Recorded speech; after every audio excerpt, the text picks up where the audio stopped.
घर घर जाकर हम क्या सर्वे करते थे कि आपके घर में कितने लोग हैं, क्या क्या नाम है। इससे हमें कई लोगों की जरूरत पड़ती थी। आपने देखा होगा जितने भी सरकारी कर्मचारी हो, चाहे वो शिक्षक हो, चाहे वो सहायिका हो, चाहे वो आंगनवाड़ी कार्यकर्ता हो, सभी की ड्यूटी लगा दी जाती थी कि आप घर घर जाके सर्वे करिए और देखिए कि कितने लोग हैं। और सर्वे होता कहाँ था, बात नहीं, सर्वे होता कहाँ था, नोटबुक पर, ठीक है, रजिस्टर्स पर।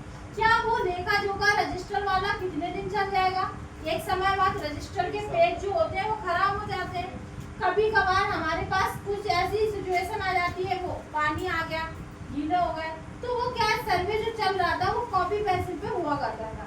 लेकिन अमेरिका ही कंप्यूटर की देन है, अमेरिका ही कंप्यूटर का इंटरनेट बनाया, सारी चीजें जो डेवलप हुई वो अमेरिका से हुई। तो अमेरिका की जनगणना के समय हमारे पास उन लोगों के पास एक पंच कार्ड था। क्या था? एक पेज था। पंच कार्ड होता क्या था? एक कड़क पेज। आपने देखा होगा, आप पहले वोट नहीं डाले होंगे, पहले जो वोट थे पर्चियों से डलते थे, उन्हें स्याही से उनके ऊपर लिखाई होती थी, ठीक है, जो भी चिन्ह उसका था तो वो स्याही से होता था, वही पर्ची मोड़ के हम डालते थे। तो आपने देखा होगा जो सेंसस हुई वो एक कड़क पेज था जो कि जल्दी खराब नहीं होता था। तो पूरी जनगणना वो पंच कार्ड पर हुई, इसीलिए उस कार्ड को, उस पेज को एक स्टोरेज डिवाइस माना गया। जैसे आज एसडी कार्ड एक स्टोरेज डिवाइस है, पेन ड्राइव एक स्टोरेज डिवाइस है, ऐसे ही पहले ओनली वो पेज ही क्या मान लिया उनने, स्टोरेज डिवाइस मान लिया। तो अमेरिका की देन है वो पंच कार्ड। तो पंच कार्ड में भी एक ही परेशानी थी कि उसमें जो डाटा की रीडिंग होती थी, पढ़ना है डाटा या कोई डाटा ढूंढना है तो वो सीक्वेंस से ही एक्सेस होता था, उसमें हम डायरेक्टली एक्सेस नहीं कर सकते, इसीलिए वो सीक्वेंशियली एक्सेस का एग्जांपल है। क्लियर है? तो मेमोरी हमें समझ में आई, सीक्वेंशियली एक्सेस क्या होती है, ऐसे ही मैग्नेटिक ड्रम होता है, डाटा भी इसमें सीक्वेंस से काम करता है। अब हम आते हैं जो कि आज हम अपने जीवन में चला रहे हैं, वो डायरेक्ट एक्सेस मेमोरी। अभी मन किया हमारा, हमने एक गाने की वो बनाई सीरीज, 1 2 3 नंबर के गाने। अब मन किया तो 2 नंबर का सुनना है तो सीधे 3 नंबर का सुन लेंगे, 2 से 4 का भी सुन सकते हैं, 5 से 2 का भी सुन सकते हैं, मतलब हम डायरेक्टली कहीं भी एक्सेस कर पा रहे हैं। तो ये कौन सी मेमोरी हुई? Direct access memory. तो हम आपको बताना चाह रहे हैं कि डायरेक्ट एक्सेस जो मेमोरी होती है वो कौन सी मेमोरी होती है। तो डायरेक्ट एक्सेस मेमोरी में 3 टाइप्स की मेमोरी आएंगी। कितने टाइप की आएंगी? 3 टाइप की। सबसे पहले होती है वो मैग्नेटिक डिस्क बोलते हैं, मैग्नेटिक डिस्क। फिर होती है ऑप्टिकल डिस्क, ठीक है। ऑप्टिकल के बाद होती है हमारी फ्लैश मेमोरी।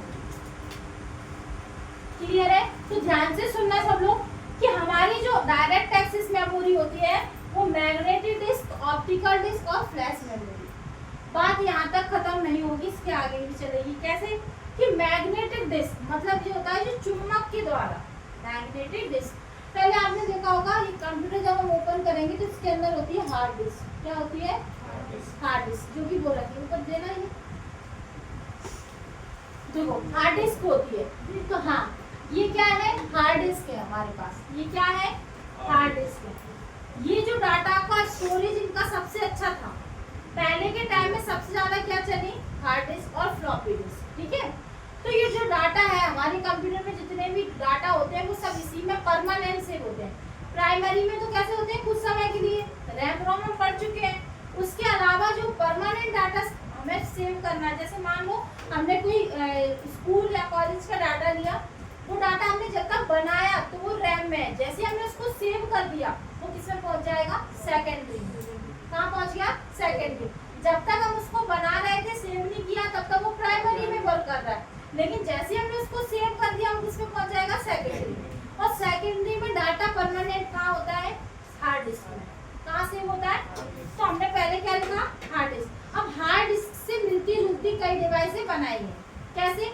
जैसे फ्लॉपी डिस्क बनाइए, हार्ड डिस्क के साथ फ्लॉपी बनाई। अब ये हार्ड डिस्क आपको दिखने में ऐसी है, अगर हम इसको और ओपन करें, जैसे ये दिख रही है, ये अभी हम ये हार्ड डिस्क पूरी पढ़ाएंगे आपको। पूरा एक एक पार्ट बताएंगे इसके अंदर है क्या। तो हार्ड डिस्क के अंदर कई प्लेट्स हैं जिनमें डाटा भरा हुआ है, सेक्टर्स है, ठीक है, तो ट्रैक्स है, उनमें डाटा भरा है। तो आप समझ गए ये जो डिवाइस है इसको हाथ में छू पा रहे हैं, तो हार्ड डिवाइस हुई, हार्डवेयर हुई। तो ये जो डाटा रखती है वो परमानेंट रखती है। तो हार्ड डिस्क के एग्जांपल अगर पूछा जाए, एग्जामिनर पूछता है मैग्नेट डिस्क के एग्जांपल, तो हमारा क्या होगा, हार्ड डिस्क। तो जो भी मैग्नेट से बना होगा वो क्या होगा, हार्ड डिस्क, फ्लॉपी डिस्क। और भी डिवाइस होती है लेकिन हमें ये दो एग्जांपल याद रखने हैं। और हम बात करेंगे ऑप्टिकल डिस्क की। ऑप्टिकल का मतलब होता है कि लाइट के द्वारा, जैसे बोलते हैं आप चश्मा बनवाने आना, ऑप्टिक्स लिखा रहता है। तो जो ऐसी चीजें जो कांच और फाइबर से मिलकर बने, किससे मिलकर बने, फाइबर से, तो वो सब क्या होती है, ऑप्टिकल। तो जो फाइबर से मिलकर बनी होंगी वो ऑप्टिकल होंगी और लेजर लाइट के द्वारा उनकी रीडिंग होती है। तो ऑप्टिकल डिस्क में अपनी आ जाती है, आपने देखा है, आपने कभी सीडी देखी हो, डीवीडी, आप ऐसे करो घुमाओ, उसमें कई रंग दिखाई देते हैं, एक साइड दिखाई देते हैं मल्टी कलर्स। तो अपने ऑप्टिकल का एग्जांपल है। तो हमेशा पूछा जाता है सीडी, क्या, सीडी, डीवीडी, ब्लू रे डिस्क, ये सभी काय के एग्जांपल है, ऑप्टिकल के। क्लियर है। तो एग्जांपल में पूछा जाता है एग्जाम में कि ऑप्टिकल डिस्क का इनमें से कौन सा एग्जांपल नहीं है। तो हार्ड डिस्क ले लेंगे, फ्लॉपी डिस्क ले लेंगे, रोम दे देंगे और दे देंगे मेमोरी कार्ड। तो कौन सा नहीं है, और ये सभी है, तो इनमें से कौन सा है, तो इसमें से हम सीडी या डीवीडी लिख देंगे। तो एक देंगे तो समझ जाना कि जो ऑप्टिकल है, और बाकी की सभी क्या है, हार्ड डिस्क के या फ्लैश मेमोरी के हो सकते हैं, ठीक है। तो आपको इतना समझना है कि डाटा परमानेंट सेकेंडरी में रखा जाता है, लेकिन सेकेंडरी में भी रखने के अलग अलग तरीके हैं।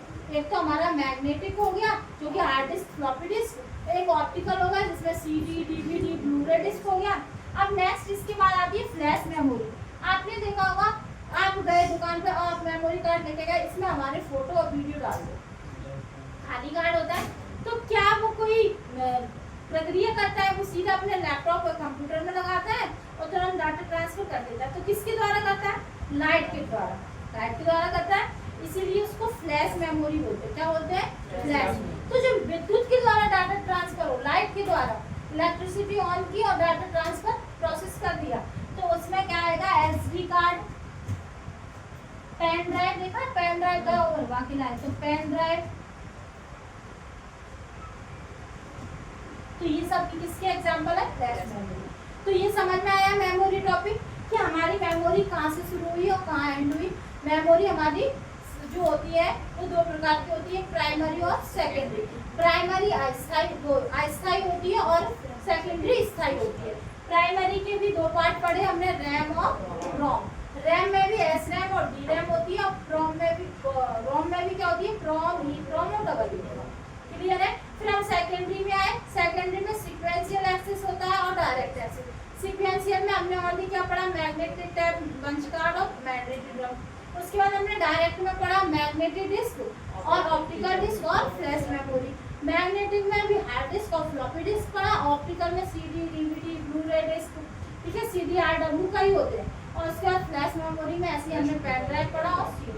क्लियर है। यहाँ तक मेमोरी टॉपिक क्लियर हुआ। ये टॉपिक हमारा